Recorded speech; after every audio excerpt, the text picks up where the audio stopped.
Friends, मैं Deepika study channel में आप सबका स्वागत है। मैं लेके आई हूँ वर्ल्ड जी की क्यूज और आज बहुत ही इंटरेस्टिंग क्लास होने वाली है, क्योंकि आज हम लोग जानेंगे रबड़ के बारे में। जो रबड़ मिटाया जाता है उसके बारे में जानेंगे। तो आइए क्लास को स्टार्ट करते हैं। तो सबसे पहले तो ये जो चारों ऑप्शन है, इसमें से आप लोग को गलत बताना है। कौन सा गलत है? निम्नलिखित में से कौन सा कथन असत्य है? निम्नलिखित में से कौन सा कथन असत्य है यानी कि गलत है? तो पहला है रबड़ की कृषि के अंतर्गत, रबड़ की कृषि के अंतर्गत विश्व में सबसे अधिक क्षेत्रफल थाईलैंड में पाया जाता है। यानी कि कहने का मतलब ये है कि रबड़ की कृषि के अंतर्गत, यानी कि जो रबड़ होती है वो कृषि के अंतर्गत, जो कृषि होते हैं उनके अंतर्गत विश्व में सबसे अधिक क्षेत्रफल थाईलैंड में पाया जाता है। ठीक है, इसमें विश्व में क्षेत्रफल के हिसाब से थाईलैंड में सबसे अधिक पाया जाता है। दूसरी है विश्व में प्राकृतिक रबड़ की तुलना में कृत्रिम रबड़ का अधिक उत्पादन होता है। तीसरा है विश्व के कुल रबड़ उत्पादन का लगभग 90% दक्षिण पूर्वी एशिया से प्राप्त होता है। और चौथी है संयुक्त राज्य अमेरिका कृत्रिम रबड़ का सबसे बड़ा उत्पादक देश है।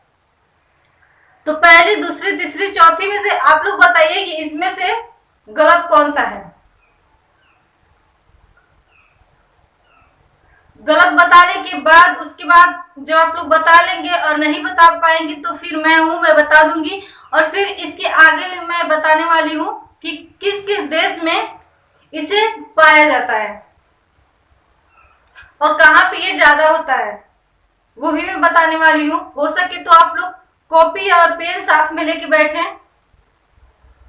आपके एग्जाम में आ सकती है ये क्वेश्चन। तो ये होगा आप लोग का पहला, रबड़ की कृषि के अंतर्गत विश्व में सबसे अधिक क्षेत्रफल थाईलैंड में पाया जाता है। तो ये होती है गलत, ठीक है। यहां से लगा दो, हाँ, यहां से, ये गलत है। अब आइए आगे इसके समझते हैं। विश्व में प्राकृतिक रबड़ की तुलना में कृत्रिम रबड़ का अधिक उत्पादक होता है। यानी कि जो प्राकृतिक रबड़ होती है, जो प्रकृति से होती है, उसकी तुलना में जो उत्पादक होती है, जो बनाई जाती है रबड़, वो ज्यादा होती है। तो ये सही है, रबड़ ज्यादातर बनाई जाती है और प्राकृतिक जो रबड़ होती है वो कम होती है। तीसरी है, ये सब सही है। और ये तीसरी है, विश्व के कुल रबड़ उत्पादन का लगभग 90% दक्षिण पूर्वी एशिया से प्राप्त होती है, ये भी सही है। चौथी है, संयुक्त राज्य अमेरिका कृत्रिम रबड़ का सबसे बड़ा उत्पादक देश है। यानी कि जो अमेरिका है वो कृत्रिम रबड़ का सबसे बड़ा उत्पादक देश है। अमेरिका में सबसे अधिक रबड़ का उत्पादक होता है, रबड़ को बनाया जाता है। इसके आगे भी है, तो रबड़ रेखीय जलवायु में उत्पन्न होता है। ठीक है, रबड़ जो होती है वो रेखीय जलवायु में उत्पन्न होती है। और कहाँ पे होती है वो भी बता रही हूँ। थाईलैंड में होती है, मलेशिया में होती है और इंडोनेशिया में होती है रबड़। और के प्रमुख उत्पादक देश है। रबड़ उत्पादक के आधार पर दो प्रकार का होता है। रबड़ कितने प्रकार का होता है? रबड़ दो प्रकार का होता है। तो कौन सा होता है? एक होता है प्राकृतिक रबड़ और दूसरी होती है आपकी कृत्रिम रबड़। यानी कि एक होती है प्राकृतिक से और दूसरी होती है कृत्रिम, यानी कि बनाई जाती है उसे। और प्राकृतिक रबड़, इसके बारे में पहले जान लेते हैं कि ये कैसी है।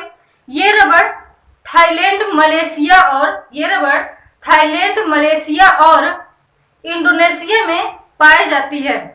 थाईलैंड, मलेशिया और इंडोनेशिया में पाई जाती है। ये तो हो गई आपकी प्राकृतिक रबड़ कहाँ पे पाई जाती है। अब आइए जानते हैं कृत्रिम रबड़ के बारे में। तो ये कहा है इस प्रकार के रबड़ का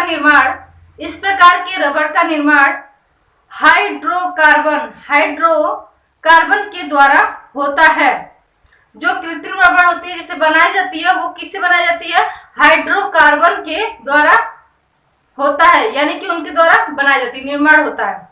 इन हाइड्रोकार्बन में बुटाडीन प्रमुख है, यानी कि जो बुटाडीन होती है वो इसमें सबसे ज्यादा इंपॉर्टेंट है, इसमें प्रमुख है। इस तरह हाइड्रोकार्बन कोयले, कच्चे पेट्रोलियम एवं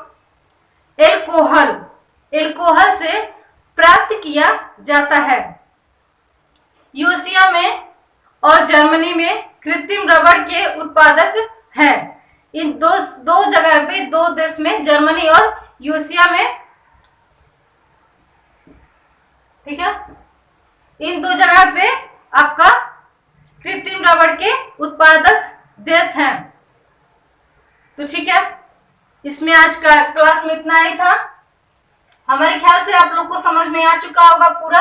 अगर आप लोग को जल्दी लगा होगा क्लास तो प्लीज इसे आप लोग बैक करके जरूर से देखिएगा। ये बहुत इंपॉर्टेंट क्लास है और इसमें हर जगह का बताया गया है कि कहाँ पे ज्यादा होता है, कहाँ पे कम होती है और किस जगह पे अच्छी तरह से ये होती है और कितने प्रकार की ये रबड़ भी होती है। बस हम एक ही क्वेश्चन लेके आते हैं कि निम्नलिखित में से कौन सा कथन असत्य है, यानी कि इसमें से कौन सा गलत है। लेकिन गलत बताने के साथ साथ जो सही था और जो उसके अंदर का था पूरा वो निचोड़ निकाल के हमने आप लोग को बताया। तो ठीक है, अगर आप लोग को हमारी क्लास अच्छी लगी हो और हम जानते हैं कि आप लोग को जरूर अच्छी लगी होगी हमारी क्लास, तो प्लीज इसे आप लोग ज्यादा से ज्यादा इसे शेयर कीजिएगा ताकि और भी बच्चे यहाँ पे आए। और बच्चे नहीं आ रहे हैं, उतना बहुत कम आ रहे हैं, इसीलिए और नहीं मन लग रही है। तो प्लीज आप लोग सपोर्ट कीजिए, आप लोग की वजह से सब कुछ होगा। तो प्लीज सब्सक्राइब बढ़ाइए ताकि 1000 सब्सक्राइब हो जाए तो मैं भी लाइव आ करके और आप लोग को पढ़ाऊं अच्छी से। और अभी बस 2 से 3 मिनट का क्लास चल पाती है। अगर आप लोग सपोर्ट करेंगे तो आप लोग जैसा कहेंगे, आधे घंटा, 1 घंटा, 2 घंटा का जैसे कहेंगे मैं वैसा क्लास चलाने वाली हूँ।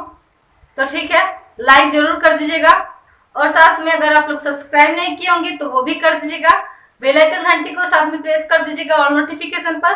फिर मिलती हूँ नेक्स्ट वीडियो में, तब तक के लिए अपना ख्याल रखिएगा। Bye, take care.